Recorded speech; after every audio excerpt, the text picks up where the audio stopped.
Bismillahirrahmanirrahim. Assalamualaikum warahmatullahi wabarakatuh. Dan selamat datang saya ucapkan kepada para penonton yang dirahmati Allah sekalian. Baiklah, sebelum kita mulakan sesi temu bual santai kita pada hari ini, elok kiranya jika saya memperkenalkan terlebih dahulu siapa guru cemerlang yang akan kami bawa dalam slot kita pada kali ini. Pertama sekali, ucapan sekalung penghargaan terima kasih diucapkan kepada Ustaz Abdullah bin Umar kerana sudi meluangkan masa dalam memberi pengalaman dan perkongsian yang akan ditanya sebentar sahaja lagi. Seterusnya, ingin saya perkenalkan terlebih dahulu kepada Ustaz ahli panel kita pada hari ini yang terdiri daripada saya sendiri iaitu Fatimah Az-Zahra binti Omar Badur Shah. Dan saya Nur Amirah binti Zulkifli. Saya Husnaifah binti Maknum. Dan yang terakhir saya Nur Akilah binti Abdul Rahman. Baiklah. Di sini kami ingin bertanyakan kepada Ustaz beberapa soalan. Yang pertamanya adalah, bolehkah Ustaz memperkenalkan diri Ustaz agar kami dapat mengetahui siapa Ustaz? Bismillahirrahmanirrahim. Assalamualaikum warahmatullahi wabarakatuh. Okey, bagi siapa pelajar yang tahu berkenaan dengan sekolah Tahfiz Model Ulul Albab, mungkin dia akan kenal lah daripada mana guru tu berasal lah. Terutama sekali guru tahfiz lah. Okey, untuk pengetahuan para pelajar, mungkin ada yang dah tahu, mungkin ada yang belum tahu lah. Okey, Ustaz sekarang ni mengajar di SMKA Syekh Abdullah Fahim di Nimbun Tebal, Pulau Pinang.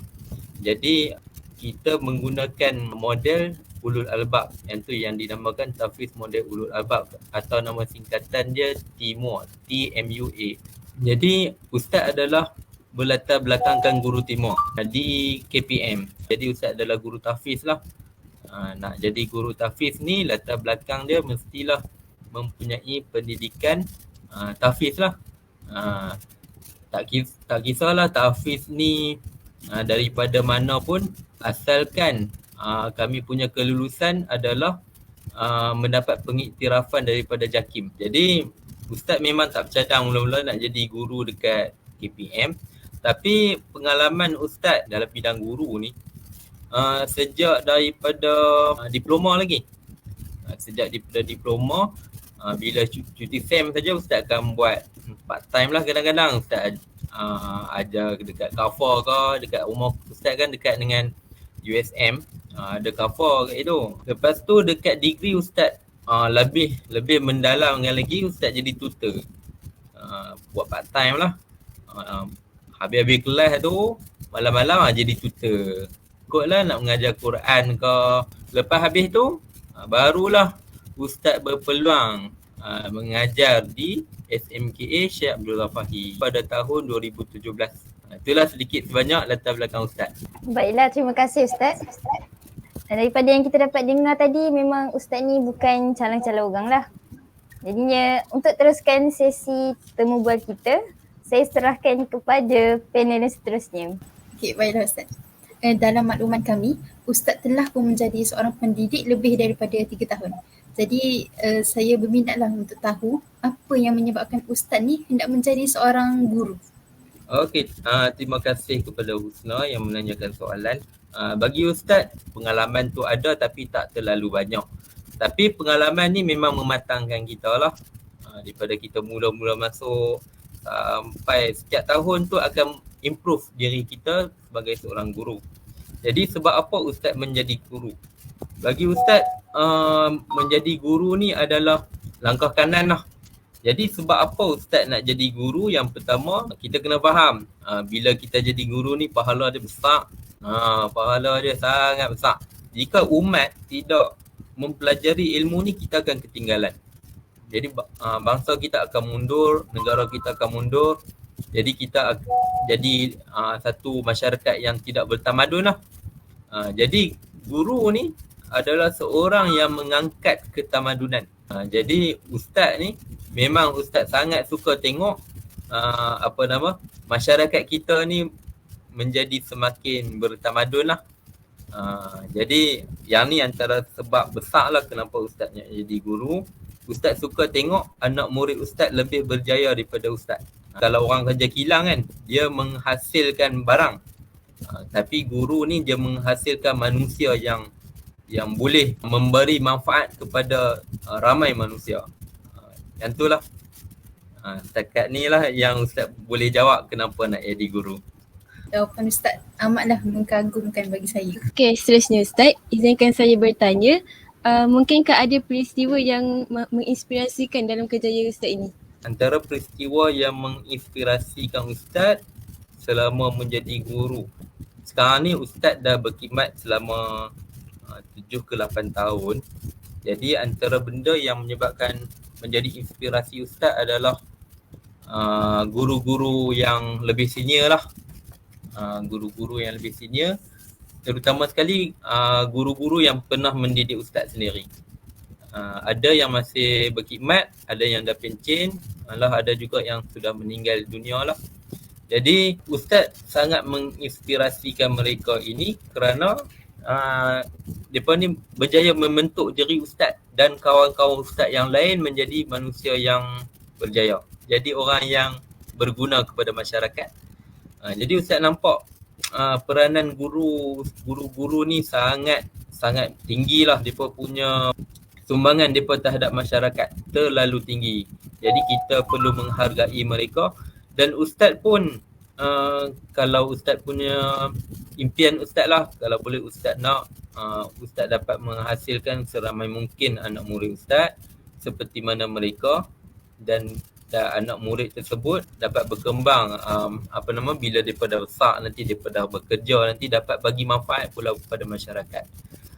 Jadi Ustaz tengok kebanyakan anak murid Ustaz lah setakat ni lah Ustaz tengok alhamdulillah 100% sambung belajar. Ilmu ni sangat penting. Nabi sendiri pesan thalabul ilmi fariidatun ala kulli muslim wal muslimat. Menuntut ilmu ni adalah wajib kepada orang muslim dan muslimat. Dan Nabi juga ada pesan, kalau nak berjaya di dunia perlu ilmu, nak berjaya di akhirat perlu ilmu, nak berjaya kedua-duanya juga perlu ilmu. Kita takut masyarakat kita akan datang jadi manusia yang kurang berilmu. Bila kurang berilmu, kita jadi manusia yang lemah lah. Ilmu tu akan meningkatkan kita, akan meningkatkan kita punya ketamadunan, kita punya daya saing dan ekonomi kita juga. Setakat ni lah jawapan yang Ustaz boleh. Baiklah, peristiwa yang Ustaz kongsikan kepada kami tadi, saya yakin dan pasti akan memberi inspirasi yang mendalam dalam kerjaya Ustaz. Baiklah, saya akan serahkan sesi temu bual ini kepada panel seterusnya. Okey, baiklah Ustaz. Dan sekarang boleh saya bertanya soalan yang seterusnya. Apakah liku-liku yang pernah dilalui oleh Ustaz sebelum menjadi seorang guru yang cemerlang? Okey, perjalanan liku-liku yang dilalui sebelum menjadi guru yang berjaya. Okey, sebenarnya Ustaz banyak liku-liku ni Ustaz banyak belajar daripada anak murid Ustaz juga. Setiap para pelajar ni dia mempunyai kerenah dia masing-masing, yang mana peranan seorang guru ni dia bukanlah untuk mengajar sahaja, malah dia perlu mendidik. Mendidik ni dalam erti kata kita nak bagi ilmu tu sampai kepada dia dengan ikut potensi masing-masing. Setiap pelajar ni mempunyai tahap masing-masing. Ada yang tinggi, ada yang sederhana, ada yang lemah. Jadi dengan keadaan yang pelbagai ni, macam mana kita nak tackle semua pelajar bagi semua pelajar boleh capai objektif dia, iaitu semua pelajar boleh faham. Tapi antara cabarannya adalah masa yang terhad. Jadi benda ni memerlukan improvement yang berkali-kali. Kadang-kadang kita buat satu kaedah ni sesuai untuk orang yang pandai, tapi untuk orang yang sederhana atau lemah ni tak sesuai. Jadi perlunya pengukuhan lah kepada pelajar yang lemah ni. Pelajar yang lemah ni bukanlah mereka ni cumanya daya tumpuan ataupun mereka perlukan visualize, mereka perlukan kinetik. Jadi perlu pelbagai aktiviti. Contohnya macam kalau kita hanya mengajak saja, guru mengajak saja, hanya pelajar yang pandai sajalah yang boleh faham. Pelajar-pelajar yang kurang daya tumpu tu, mungkin ada pelajar ni dia suka bercakap. Kita bagi dia cakap, kita beri peluang untuk dia buat pembentangan. Lepas tu kita buat quiz, kita bagi hadiah ke. Jadi kita dapat menarik minat para pelajar yang kurang ni. Yang ni dalam konteks objektif pembelajaran lah. Tapi macam ustaz ni, kita pun melihat kepada sahsiah pelajar.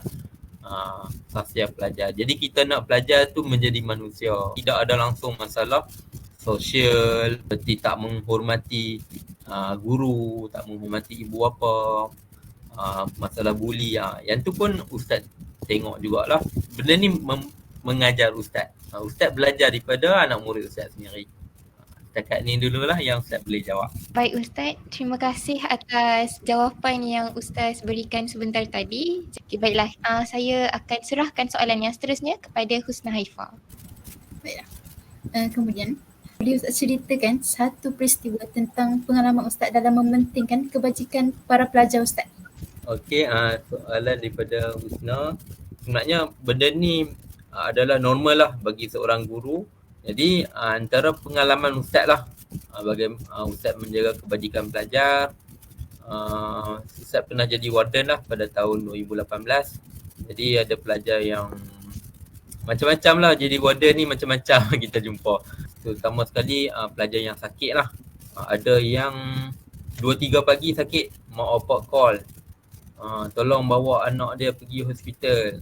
Kita kat rumah, alhamdulillah masa tu rumah ustaz dekat je dengan sekolah, jadi tak jadi masalah lah. So 2-3 pagi pun kita ambil lah pelajar tu bawa pergi hospital. Lepas tu sebab kritikal kan, dia sakit apa sangat masa tu, ustaz pun tak tahu. Dia kena ni kot, apa nama, kena masuk ward, demam panas tak salah. Lepas tu minta mak dia ambil lah, bawa balik. Setakat ni lah yang ustaz boleh cerita pengalaman ustaz lah. Setiap guru dia ada pengalaman masing-masing. Okey, terima kasih Ustaz atas soalan yang telah dijawabkan. Saya harap apa yang telah Ustaz kongsikan sebentar tadi dapat saya jadikan untuk membantu anak-anak murid saya yang akan datang. Seterusnya saya serahkan pula kepada panel yang selepas saya. Okay, baiklah. Jadi untuk soalan yang terakhir Ustaz, bolehkah saya tahu apakah matlamat atau objektif yang ingin Ustaz capai dalam kerjaya sebagai seorang guru ni? Okey, terima kasih kepada Amira. Okey, nak menjadi guru yang cemerlang ni, dia bukanlah satu perkara yang mudah. Yang mana guru tu dia tak boleh statik. Dia perlu sentiasa mencari ilmu. Bagaimana nak menghasilkan anak murid yang berjaya. Yang ni ustaz banyak perlu belajar lagi. Ustaz perlu ambil skill-skill pengajaran pembelajaran, pedagogi pembelajaran, dan objektif ustaz nak mengangkat sekolah lah menjadi antara, kalau boleh top 3 lah sekolah tahfiz model Albab di Malaysia ni.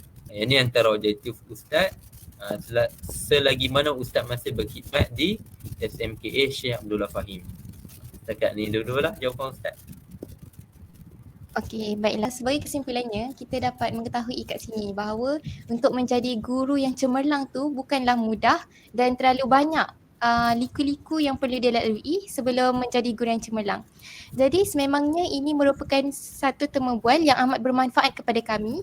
Banyak maklumat yang dapat digunakan dalam tugasan kami dan perjalanan kami untuk menjadi seorang guru mungkin dalam 4 tahun lagi, insyaAllah.